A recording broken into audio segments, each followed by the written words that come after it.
हवा का रुख साफ है और मैं आपको वादा करता हूं, सरकार बनने के बाद इन भ्रष्टाचारियों को कड़ी से कड़ी सजा मिले, इसलिए अदालत में हम पूरी लड़ाई लड़ेंगे।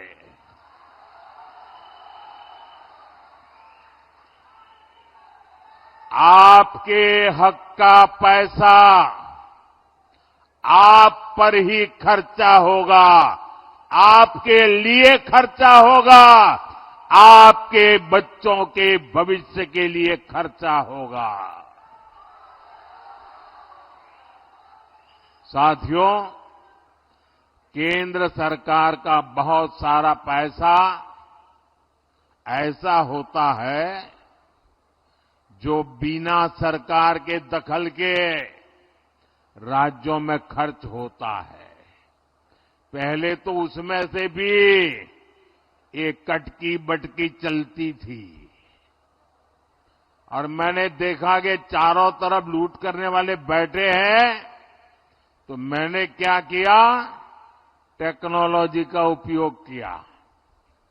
दिल्ली में एक स्विच दबाता हूं और आपके मोबाइल में फोन पैसा पहुंच जाता है। जैसे पीएम किसान सम्मान निधि का पैसा हम सीधे झारखंड के किसानों के बैंक खाते में पैसे भेजते हैं और वो पूरे के पूरे उन्हें मिलते हैं। मिलते हैं कि नहीं मिलते हैं भाई?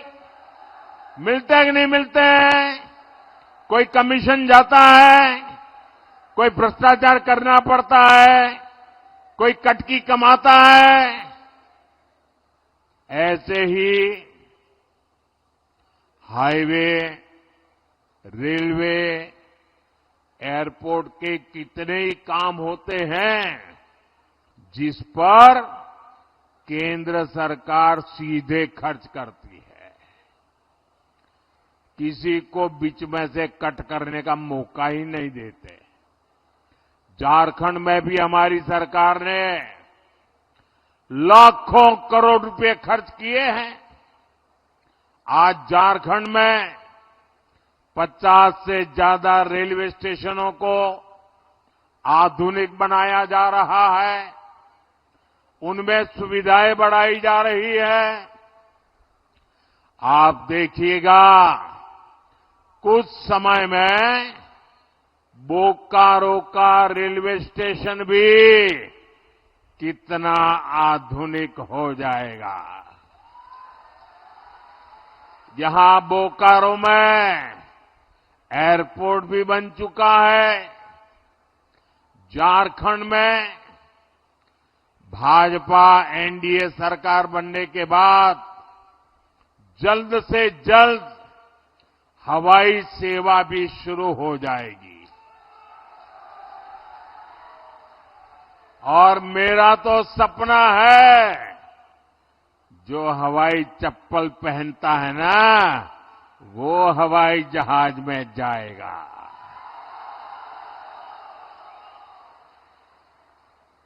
साथियों, ये जो निर्माण का काम होता है, उसका भी बहुत बड़ा लाभ झारखंड को, झारखंड के नौजवानों को रोजगार के रूप में मिलता है। कुछ भी बनाएं तो सीमेंट लगता है, स्टील लगता है, बिजली के लिए कोयला लगता है। इन सब की फैक्ट्रियां यहां बोकारो में, झारखंड में ही तो है। यानी हाईवे, रेलवे, एयरपोर्ट के निर्माण काम से हमारे श्रमिकों को, नौजवानों को भी बड़ा फायदा होता है।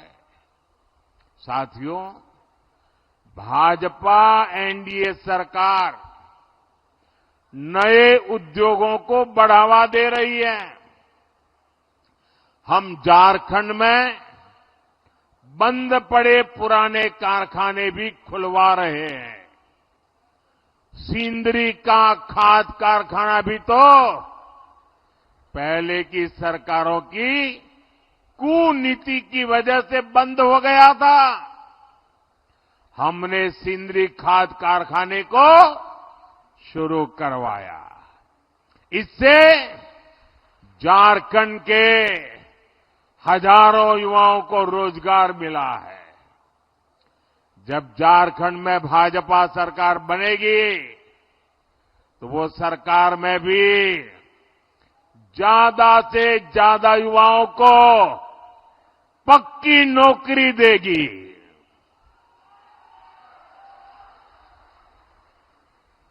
साथियों, आपका कोई जानकार परिचित व्यक्ति अगर हरियाणा में काम करने गया हो तो जरा फोन करके उसको पूछ लेना। वहां अभी अभी चुनाव हुआ, लोगों ने भारी बहुमत से तीसरी बार भाजपा को सेवा करने का मौका दे दिया और वहां सरकार बनते ही भाजपा ने बिना खर्ची, बिना पर्ची हजारों नौजवानों को सरकारी नौकरी का ऑर्डर दे दिया। इधर हमारे झारखंड के लोग एक खर्ची पर्ची जानते हैं क्या? हरियाणा में खर्ची पर्ची का मतलब ये होता है, जब तक नोटों का बंडल नहीं देते, खर्ची नहीं करते, नौकरी नहीं मिलती। और पर्ची का मतलब है, जब तक कोई बड़ा नेता पर्ची लिख करके नहीं देता, आपकी दाल गलती नहीं है। हमने एक खर्ची और पर्ची दोनों को दफना दिया है। हम झारखंड में भी यही करेंगे मेरे नौजवानों। और झारखंड में हमारा एक और लक्ष्य होगा। यहां जेएमएम कांग्रेस ने जो पेपर लीक माफिया और भर्ती माफिया पैदा कर दिया है, पेपर लीक माफिया, उन सब पर प्रहार किया जाएगा।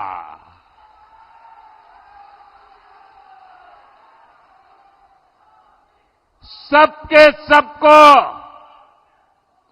पाताल में से ढूंढ करके जेल के हवाले कर दिया जाएगा।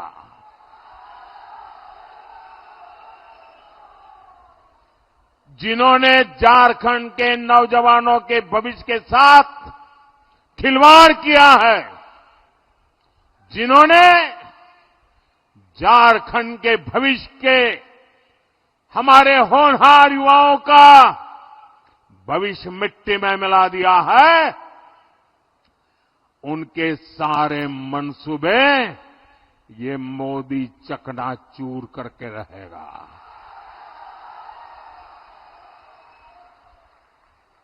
साथियों, झारखंड के हमारे बहन बेटियों का जीवन आसान हो, ये मेरी प्राथमिकता है। हमारी सरकार की योजनाओं से बहनों को शौचालय मिले,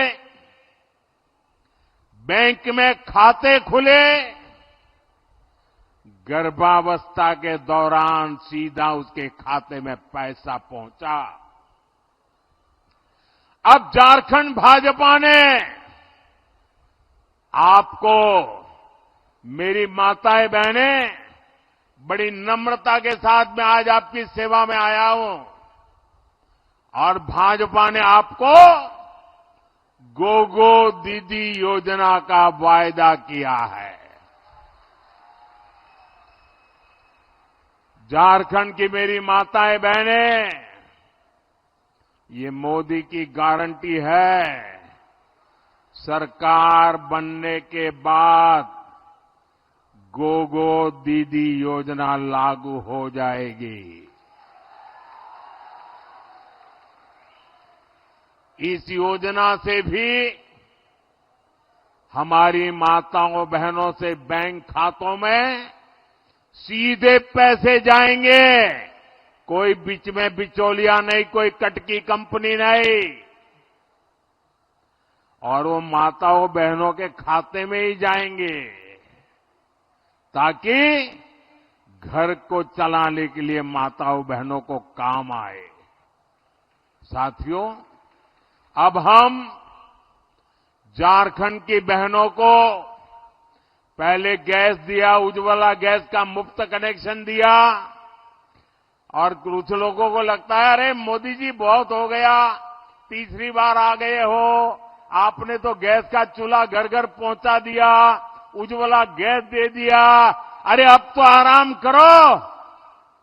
मुझे ऐसा कहने वाले लोग मिलते हैं, लेकिन मोदी ऐसे बैठने के लिए पैदा नहीं हुआ है। वो तो आपके लिए ही जीता है, और इसलिए पहले उज्ज्वला गैस सिलेंडर दिया, अब जैसे घर में पाइप से पानी आता है ना, अब झारखंड में पाइप से सस्ती गैस पहुंचने में मोदी लगा हुआ है। पाइप से जैसे पानी आता है घर में, वैसे गैस आएगा। अब सिलेंडर के लिए इधर उधर झोंकना नहीं पड़ेगा, और वह सस्ता होगा। ये गैस सस्ता मिलेगा। यहां ओएनजीसी कंपनी ने गैस पैदा करने का बहुत बड़ा काम शुरू कर दिया है। ये जो बोकारो अंगुल गैस पाइपलाइन हमने बिछाई है ना, इससे 11 जिलों को लाभ हो रहा है। 11 जिले। यहां भाजपा एनडीए सरकार बनते ही ज्यादा से ज्यादा घरों तक पाइप से सस्ती गैस पहुंचाई जाएगी। साथियों, हम झारखंड के हर परिवार का बिजली बिल जीरो करने के लिए भी काम कर रहे हैं। अब आपका बिजली का बिल कितना? बिजली का बिल कितना? बिजली का बिल कितना? जीरो। और कैसे करेंगे? खजाना लूटा करके नहीं, नौजवानों के भविष्य को बर्बाद करके नहीं करेंगे। हम पीएम सूर्यघर मुफ्त बिजली योजना अब देश भर में शुरू हो चुकी है। आप अपने घर पर सोलर पैनल लगाएंगे, और सोलर पैनल लगाने के लिए आपका ये सेवक, दिल्ली में बैठी हुई आपकी सरकार, भाजपा सरकार, हर घर को 75,000 से 80,000 रुपये का खर्च देगी सोलर पैनल लगाने के लिए। आप अपने घर में 300 यूनिट बिजली पैदा करिए, जीरो बिजली बिल से उसका घर चलाइए, उपयोग कीजिए। और इतना ही नहीं, ये मोदी की गारंटी है, अगर ज्यादा बिजली आपने पैदा की तो आपको वो बिजली सरकार खरीदेगी, और सरकार आपको ऊपर से पैसे देगी। पहले बिजली के लिए आप सरकार को पैसे देते थे, अब बिजली के लिए सरकार आपको पैसे देगी। ये काम हम करने वाले हैं। साथियों, झारखंड के तेज विकास के लिए सबका प्रयास यानी सभी की सामूहिक शक्ति लगनी बहुत जरूरी है। इसलिए आप सभी को कांग्रेस जेएमएम की एक बहुत बड़ी साजिश से सतर्क रहना है, सजग रहना है। ये कांग्रेस जेएमएम की चौकड़ी ने नया खेल खेलना शुरू किया है और ये सत्ता पाने के लिए कुछ भी कर सकते हैं जी। कांग्रेस हमेशा से एससी, एसटी, ओबीसी की एकजुटता की, एकता की घोर विरोधी रही है। आजादी के बाद जब तक हमारा दलित समाज, हमारा एससी समाज बिखरा रहा, हमारा आदिवासी भाई बहन, हमारा एसटी समाज बिखरा रहा, हमारा ओबीसी समाज बिखरा रहा, तब तक कांग्रेस बांटो और राज छीनो के सिद्धांत पर मजे से केंद्र में सरकारें बनाती रही, लूटती रही। लेकिन जैसे ही समाज एकजुट हुआ, हमारे दलित समाज के भाई बहन एससी के रूप में उनकी पहचान बनी, आदिवासी भाई बहन एसटी के रूप में उनकी एक पहचान बनी, ओबीसी पिछड़ों के रूप में उनकी एक पहचान बनी, तो कांग्रेस उसके बाद कभी भी पूर्ण बहुमत के साथ केंद्र में अपनी सरकार कभी भी नहीं बना पाई। आप ये गणित समझिए, 1990 में ओबीसी समाज को आरक्षण मिला, ओबीसी की अलग अलग जातियों का संख्या बल एक साथ जुट गया, तो उसके बाद से कांग्रेस आज तक लोकसभा में 250 सीटें भी नहीं जीत पाई है। इसलिए कांग्रेस ओबीसी की सभी जातियां, ओबीसी की जो सामूहिक ताकत बनी है ना, उसको तोड़ना चाहती है और ओबीसी की ताकत को तोड़कर उन्हें सैकड़ों अलग अलग जातियों में बांटना देना चाहती है। अब जैसे यहां हमारे बोकारो धनबाद में, हमारे उत्तरी छोटा नागपुर में 125 से अधिक ओबीसी जातियां हैं। आज वो ओबीसी के रूप में जानी जाती है, उनकी पहचान ओबीसी है, उनकी ताकत ओबीसी है। और ये 125 जातियां, जैसे यहां यादव है, कुड़मी महतो है, तेली है, कोयरी कुशवाहा है, नोनिया है, बिंद है, सोनार है, राजभर है, प्रजापति कुम्हार है, माली है, मल्हा है, पासी है, लोहार विश्वकर्मा है, चौहान है, नाई नाऊ है, बुइयार है, कहार चंद्रवंशी है, रोनियार पंसारी है। ओबीसी के तौर पर इनकी एकजुटता देश के विकास की बड़ी ताकत बना है।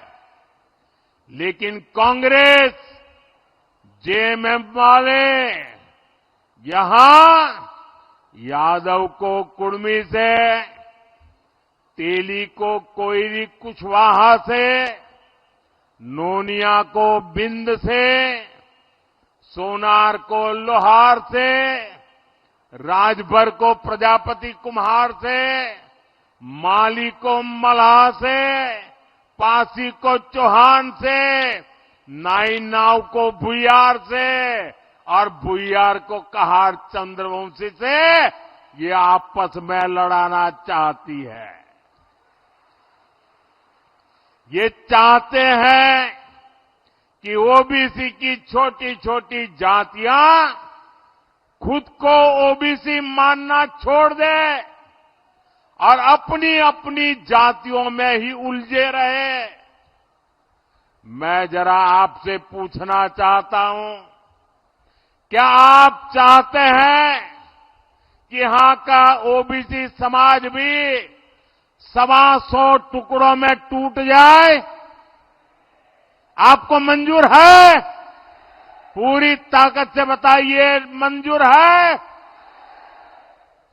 ऐसा अगर टूट गए तो आपकी आवाज कमजोर होगी कि नहीं होगी? कोई भी नहीं चाहता है कि समाज बिखरे, समाज छोटे छोटे टुकड़ों में बढ़ जाए।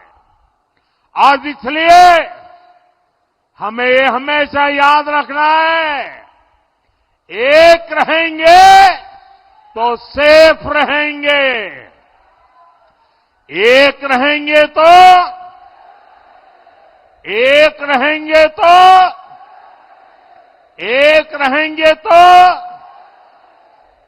साथियों, झारखंड के नौजवान बहुत बड़ी संख्या में सेना में है।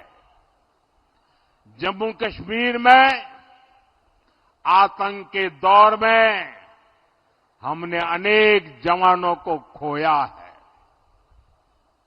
इसका बहुत बड़ा कारण जम्मू कश्मीर में 370 की दीवार थी। मोदी ने 370 की उस दीवार को हमेशा हमेशा के लिए जमीन में गाड़ दिया है।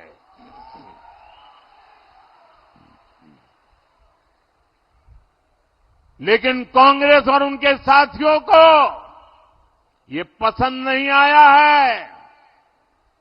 अब आपको पता नहीं होगा, देश आजाद हुआ, देश को संविधान मिला, संविधान के 75 वर्ष मना रहे हैं हम, लेकिन देश के 7 दशक तक जम्मू कश्मीर में बाबा साहब आम्बेडकर का संविधान लागू नहीं होता था। वहां आदिवासियों को आरक्षण नहीं मिलता था, वहां दलितों को आरक्षण नहीं मिलता था। 7 दशक तक जम्मू कश्मीर में अलग विधान चलता था। क्यों? इन्होंने 370 की ऐसी दीवार बनाई थी कि बाबा साहब आम्बेडकर का संविधान वहां जा नहीं सकता था, पहुंच नहीं सकता था। मोदी ने 370 की दीवार गिराकर बाबा साहब आम्बेडकर के संविधान को जम्मू कश्मीर में पहुंचा दिया, लागू कर दिया। आपने देखा होगा, अभी वहां चुनाव हुए, वहां के मुख्यमंत्री ने पहली बार हिंदुस्तान आजाद होने के बाद पहली बार जम्मू कश्मीर के मुख्यमंत्री ने बाबा साहब आम्बेडकर के संविधान की शपथ ली है, पहली बार। ये बाबा साहब आंबेडकर को मोदी की श्रद्धांजलि है। अभी सरकार बनी है, कांग्रेस और उसके साथियों ने आते ही उन्होंने अपना खेल खेलना शुरू किया है। जम्मू कश्मीर विधानसभा में कांग्रेस और उसकी सरकार ने 370 फिर से वापस लाने का प्रस्ताव पारित किया है। और ये जेएमएम है, ये भी इनको समर्थन दे रही है। ये जम्मू कश्मीर से बाबा साहब आंबेडकर के संविधान को फिर से जम्मू कश्मीर से बाहर निकालना चाहते हैं। ये दलितों, पिछड़ों, आदिवासियों को फिर से उनके हक से वंचित करना चाहते हैं।